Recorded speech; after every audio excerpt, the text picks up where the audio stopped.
Ayan, so pinagpalang hapon po sa bawat isa. Kamusta po kayo? Nawa po ay nasa mabuti kayong kalagayan. Halos isang buwan na po nang ituro po sa atin ni Pastor Boy ang patungkol po sa answered prayer. At halos isang buwan na rin po na lagi nating naririnig o napapakinggan sa ating mga pastor na nagla-live po dito ang kasagutan sa kanilang mga panalangin. Amen po. Kamustahin naman po natin yung katabi natin. O kamustahin mo po yung sarili mo. Kamusta na yung pinapanalangin mo sa Diyos? Amen po.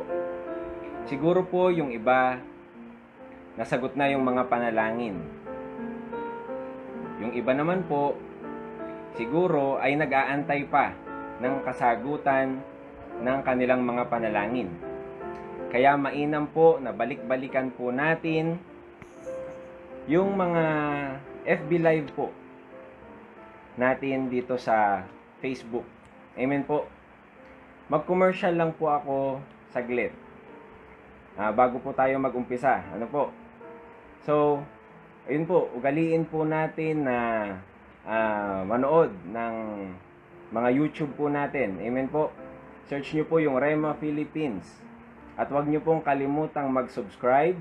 Huwag nyo rin pong kalimutang i-click yung notification bell para updated po tayo sa masaganang buhay na pinagkaloob po sa atin ng ating Panginoong Hesus. Amen po. Dahil ito po ay makakatulong sa ating buhay Kristiyano. Sa takbuhin nating mga Kristiyano, ang pakikinig po ng salita ng Diyos ay makakatulong sa atin. So sa pagsisimula ko po, ay makipagbukasan nga po kayo sa akin dito sa Awit. Awit chapter 62, verse 5. Basahin ko po, sabi po dito sa English, sabi po rito, Psalm chapter 62, verse 5, My soul, wait silently for God alone, for my expectation is from Him. Sabi po sa ibang version, for my hope is from Him. Amen po. Ang sinasabi po dito ni King David, wala po siyang ibang inaasahan, wala po siyang ibang ine-expect, kundi ang galing lang sa Diyos. Kung manggagaling po sa Diyos ang kasagutan ng panalangin natin, wala pong rason para mag-quit po tayo. Dahil kung manggagaling po sa Diyos ang pinapanalangin po ng bawat isa sa atin, sigurado pong dadating ang kasagutan. Ang kailangan lang po nating gawin ay mag-antay at manampalataya sa bawat salita ng Lord na pinanghahawakan po natin. Paano nga po ba natin malalaman kung kalooban ng Diyos? Katulad nga po ng sinasabi sa atin ng ating senior pastor dun sa 7 steps to answered prayer. Ang sabi po doon ay step 1, hanapin mo yung mga verses patungkol sa pinapanalangin mo. Amen po. At habang nag-aantay po tayo, sa pag-aantay po natin, ito po yung pinakamahirap na part, yung pag-aantay. Kasi habang nag-aantay po tayo, nandyan po yung mga distractions. Makikita mo yung sitwasyon mo, minsan dun sa pinapanalangin mo ay hindi pabor. Amen po. Dadating po ang distractions, may mga maririnig kang bulong, may mga maiisip ka. Pero ito po ang sabi po sa verse 6, tuloy lang po natin dito sa Psalm chapter 62 verse 6. Ang sabi po dito, He only is my rock and my salvation. He is my defense. I shall not be moved. Ang sabi po sa ibang version, I shall not be shaken. Amen po. Sa ibang version naman po, ang sabi, I shall never be defeated. Amen po. Kaya po, always tayong nire-remind ng mga pastor natin na always tayong makinig, makijoin sa mga activities po ng simbahan natin ngayon. Dito po sa FB Live, Meron po tayong mga Zoom. Amen po. Attend lang po tayo, makinig lang po tayo. Dahil ito po ang magiging kalakasan ng bawat isa po sa atin. Ulitin ko po, sabi dito sa verse 6, He only is my rock and my salvation. My stronghold, I shall not be shaken. I shall not be moved. Amen po. Hindi ka masishake kapag dumaan ka sa shaking. Dadaan ang distractions. At sa distractions po, ito po ang pinaka-paborito ng dyablo para hindi mo makuha yung pinapanalangin mo. I-distract ka niya. Guguluhin ka niya. Andyan yung distractions para manakaw niya yung pinanghahawakan mo. Para mag-quit ang bawat isa sa atin sa pinapanalangin natin. At dito po, sabi nga po, pamilyar po tayo sa John 10:10, ang sabi po dito, the thief comes only to steal, kill, and destroy. Ito po ang plano ng kaaway. Nakawin sa atin ang bawat salita ng Diyos. Even pinanghahawakan mo, andun nga, naguguluhin ka niya, i-distract ka niya, para bumitaw ka dyan sa pinanghahawakan mong salita ng Diyos. Amen po. At alam nyo po, nung mga bata po tayo, di ba po, yung mga magulang natin, yung mga tito at tita natin, laging sinasabi sa atin, ang cute-cute mo, ang ganda-ganda mo, ang gwapo-gwapo mo. Kaya naman, hanggang ngayon, paniwalang paniwala po tayo na cute ka, maganda ka, gwapo ka. Bakit? Kasi lagi mong naririnig. At naitanim sa puso mo yon. Kaya hanggang ngayon, naniniwala tayo, tayong mga anak ng Diyos ay mga gwapo at magaganda. Amen po. So, ngayon, sabi po dito, no, sa Mark chapter 4, basahin na lang po natin dyan sa mga kanya-kanya nating mga lugar. Hindi ko na po babasahin sa inyo, no, pero ang sinasabi po dito sa parable of the sower, successful si Satan sa pagnanakaw ng word of God. Sa atin, kapag tayo ay magpo-focus sa binibigay na sitwasyon ng mundong ito. Amen po. Minsan kasi, wala tayong makitang resulta. Pinagpe-pray natin yung mga mahal natin sa buhay, na ma-born again, minsan di natin makita yung resulta, kaya naman, minsan nandun na bumibitaw tayo, nagpo-quit tayo. At minsan, yung pinagpe-pray natin na makaahon tayo sa utang, sa mga financial natin, minsan di natin makita yung resulta. At minsan, pinagpe-pray natin yung kagalingan, yung mga nagpe-pray ng kagalingan, minsan di natin makita yung resulta. Pero ito po wag nating hayaang madistract tayo ng nakikita natin sa sitwasyon ng pinapanalangin po natin. Amen po. Wag po nating i-allow na madistract po tayo sa nakikita nating sitwasyon. Kung lahat po ng desire natin, kung lahat ng inaasahan natin ay galing sa Diyos, then magkakaroon po ng kasagutan ang mga panalangin po natin. Ang kailangan lang po natin gawin ay mag-antay. Antayin natin ang kasagutan ng Panginoong Hesus. Amen po. Sabi po dito sa Deuteronomy. Sabi po sa Deuteronomy chapter 7 verse 9. Sabi po dito, kaya't pakatandaan ninyong si Yahweh na inyong Diyos ay Diyos. At siya ay Diyos na hindi marunong sumira sa pangako. Amen po. Sabi niya dito, siya ay Diyos na hindi marunong sumira sa mga pangako. Pinapakita po sa atin dito na tapat ang ating Diyos. Tuloy ko po, sabi niya, tapat siya sa lahat ng umiibig sa Kanya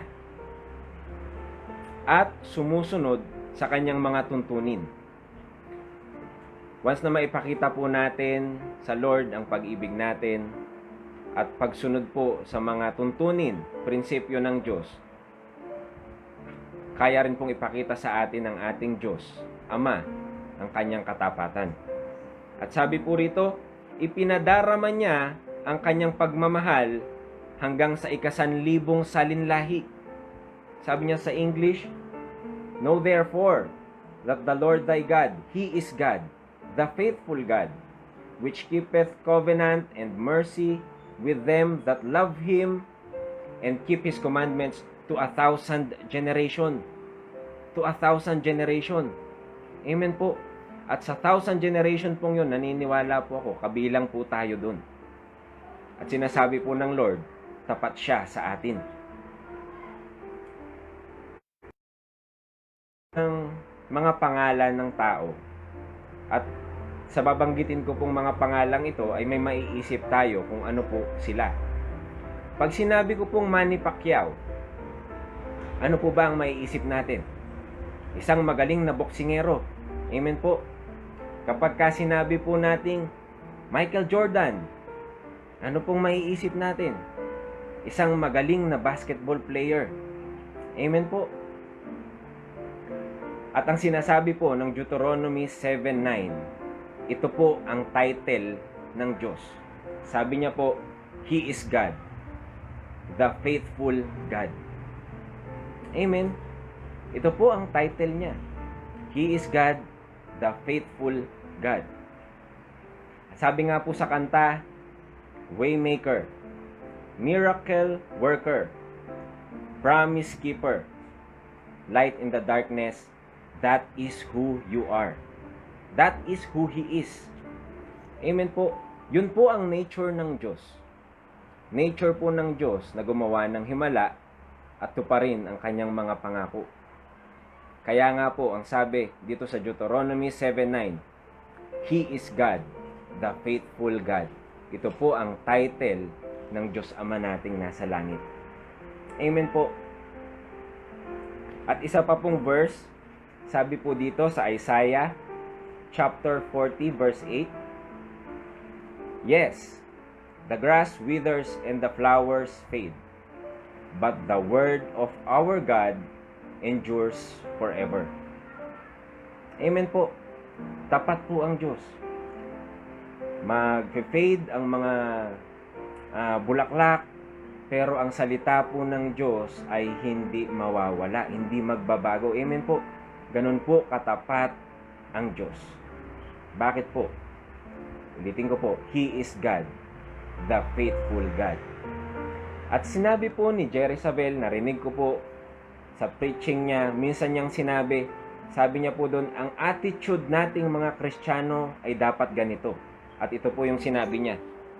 Sabi niya po, I will not allow anything to discourage me. I will not allow anything to distract me. I will continue trusting God until I see with my own eyes the fulfillment of what His Word has promised. Amen po. Na hindi natin dapat i-allow na ma-discourage tayo kahit anong sitwasyon natin. Hindi natin dapat i-allow na ma-distract tayo kahit ano ang sitwasyon natin. At nandun lang po na magtitiwala tayo sa Panginoon. Magtitiwala tayo sa Diyos hanggang sa makita natin ang fulfillment, ang kasagutan ng kanyang mga pangako. Amen po. So, ine-encourage ko nga po ang bawat isa, mag-decide po tayo. Mag-decide po tayo na maging loyal sa salita ng Diyos. Loyalty. Sabi nga po, anong ibig sabihin ng loyal? Sabi po sa dictionary, loyal means an act of binding itself to a course of action. Ulitin ko po. Loyal means an act of binding itself to a course of action. Ano pong ibig sabihin nun? Ibig sabihin po, pag sinimulan mo by faith, tapusin mo by faith. Ulitin ko po. Loyalty, ang ibig sabihin po nun ay, pag sinimulan natin by faith, tatapusin natin by faith. Amen po. Katulad nga po ng kinuwento sa atin, yung mga testimony po ng mga pastor natin. Sabi nga po ng testimony ni Pastor Boy, no? Nagpe-faith siya ng pinansyal. Amen po. May amount siyang sinabi doon. Dumating ba agad lahat? Di ba po hindi? Unti-unti dumating. Una, 1,000 pesos. Sunod, 1,000 pesos ulit. Pero hindi po agad dumating eh. May deadline po si Pastor Boy na sinabi nun. Pero ito po minsan, kung maaalala po natin yung kwento niya, konti na lang eh. Parang 500 pesos na lang yung wala eh. Amen po. Pwede mong isipin na sa 500 pesos na yun, pwedeng maglalabas na lang ako. Maging dun po sa testimony na naalala ko po, dun po sa testimony ni Pastora Mean. Amen po. Nakulang na lang siya dun ng 200 pesos. Pero ito po sinimulan nila by faith. Ulitin ko po, pwede silang maglabas. Bakit? Hundreds na lang yun Pwede mong isipin, kaya ko na to Pero ito po sabi nga po dito, sinimulan nila by faith. Tinapos nila by faith. Amen po. Start in faith, finish in faith. Yun po ang loyalty. Sabi rin po dito, makipagbukasan po kayo sa akin. Isang verse ko na lang po ito. Sabi po dito sa Hebrews chapter 10, verse 35. Sabi po dito, kaya't huwag kayong mawawalan ng pananampalataya sa Diyos, sapagkat dakila ang naghihintay ng gantimpala para sa inyo. Sabi po sa English, do not lose your courage, then, because it brings with it a great reward. Amen po. Huwag tayong mawalan ng pananampalataya. Minsan di natin makita yung resulta, pero sinasabi po dito, huwag tayong mawalan ng pananampalataya. Nandun na nagtitiwala ka sa pinanghahawakan mong Word of God. Nagtitiwala tayo sa salita ng Diyos na hawak-hawak po natin. At alam nyo po, sabi po dito, nagbibigay ng reward ang Lord sa mga matapat na nananampalataya sa Kanya. Ulitin ko po, nagbibigay ng reward ang Lord kung tapat tayo dun sa pinananampalatayaan po natin. Amen po. Hindi po nagbibigay ang Lord sa mga quitter. Pero nagre-reward po siya sa mga matsatsaga. Amen po. Ulitin ko po, hindi po nagbibigay ng reward ang Lord sa mga quitter. Pero nagre-reward po siya sa mga taong matsatsaga. Matsatsagang nananampalataya sa Kanya. Amen po. So sa pagtatapos ko po, hayaan nyo po na makapag-share din ako ng testimony ko kung paano sinagot ng Diyos ang mga panalangin ko. May mga panalangin pong madaling makuha. Minsan, nag-pray ka lang, nandyan na. At may mga panalangin din po na kailangang mabuild sa atin yung pagtsatsaga. Naalala ko po, bata pa po kami ay nakakilala na po kami sa Lord. At una pong napunta ang ate ko, si Pastora Ina. Siya po ang unang naging napunta sa Rema. Dito po sa gawain natin. At hindi po nagtagal, dumaan po ang ilang taon, ay sumunod po ako. At naka-attend po ako ng camp. Naranasan ko ang presensya ng Diyos. Naramdaman ko ang pag-ibig ng Diyos. Naranasan ko ang anointing ng Diyos. At ito po ang sabi ko. Ito po ang prayer ko. Gusto ko din itong maranasan ng mga mahal ko sa buhay. Gusto ko din itong maranasan ng mga magulang ko. That time po, ang mga magulang ko po ay nasa ibang simbahan. Christian na po kami, Christian na po sila, pero wala po sila dito sa Rema. Nasa ibang church po sila. Nandun po yung desire at pananalangin ko na one day ay mararanasan din nila ang nararanasan namin dito sa Rema. Bakit po? Christian din naman sila. alam naman po natin kung paano kumikilos ang Diyos dito sa gawain natin sa Rema. Amen po. Hindi po naging madali kasi halos umabot po ng dekada bago po nangyari yung pinapanalangin ko po na yun. At dumating din po sa time na kahit po kaming dalawa ng ate ko ay nandito na sa Rema, sinabi niya naman po ito sa kanyang live. Amen po. Sinabi niya na minsan nung nag-live siya, sinabi niya po na dumating din yung time, yung taon, na nawala po siya sa gawain. Ito po yung time kung saan si Satan po ay sobra ang distraction sa akin. At ang naririnig ko po ay ito, magstay ka pa ba? Balik ka na dun sa dati mong church. Amen po. Mag-stop ka na. Kasi parang wala namang nangyayari sa pinapanalangin mo. Pero alam niyo po, hindi naman po nawala yung peace ko. Andun yung peace, nandun yung tiwala na as for me and my house, we will serve the Lord. Amen po. At purihin po natin ang Panginoon dahil po sa pagtsatsaga na makuha ang panalangin yun. Way back 2016, paikliin ko po yung kwento, ay napagkatiwalaan po kaming mag-asawa na humawak ng gawain. Amen po. At dun po yung time na kung saan nangusap po ang Diyos sa mga magulang ko.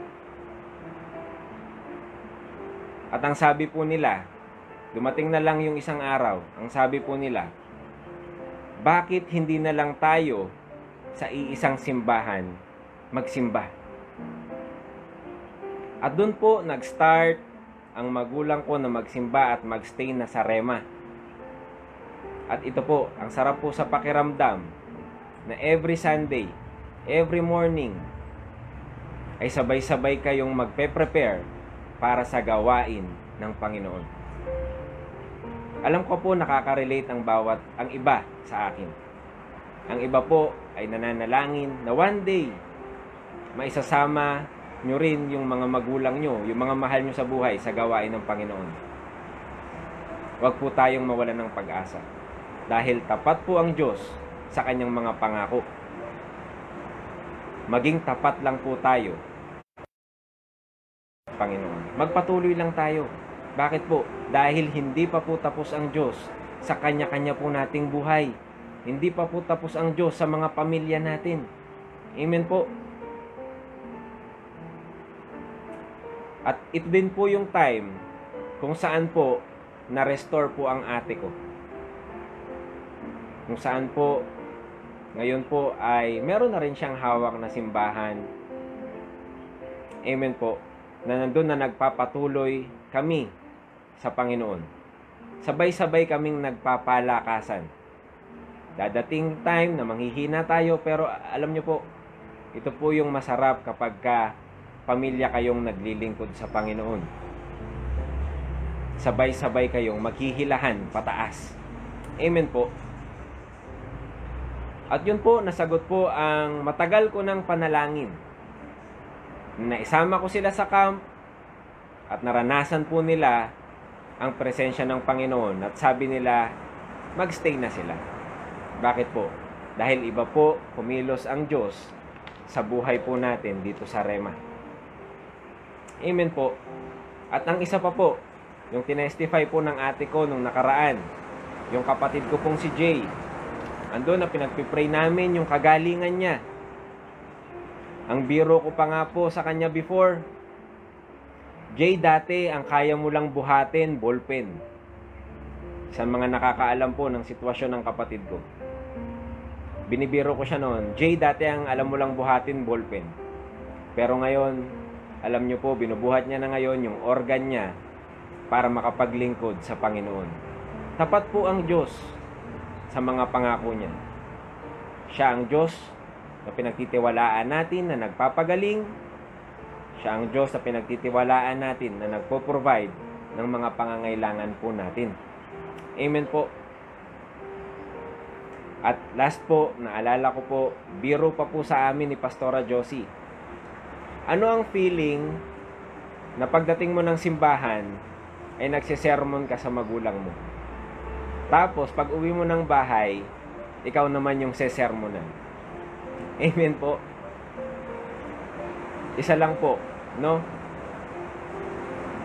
Tapat po ang Diyos sa mga pangako niya.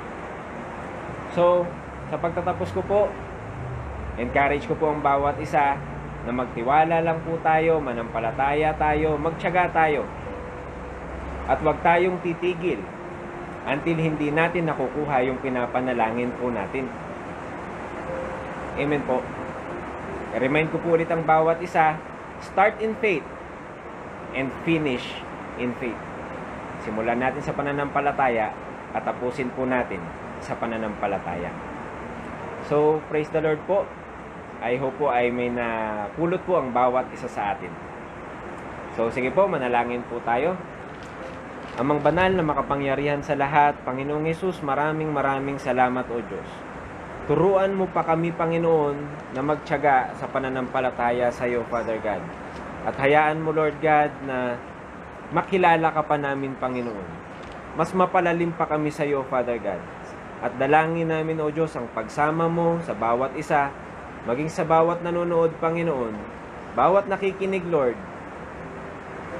Dalangin ko, Panginoon, ang pangunguna mo sa buhay ng bawat isa, sa mga pinapanalangin ng bawat isa. Lord, dalangin namin ang kasagutan sa mga panalangin ito, O God. Selyuhan nyo nga po ang bawat isa ng iyong banal na dugo't kapangyarihan, Panginoon. Salamat, Lord, sa pag-iingat mo, sa pag-ibig mo sa bawat isa, O Diyos. Sa iyo namin ibinabalik, Lord, ang pinakamataas na papuri, paggalang at pagsamba sa pangalan ni Jesus. Amen. So, God bless po sa bawat isa. Thank you po.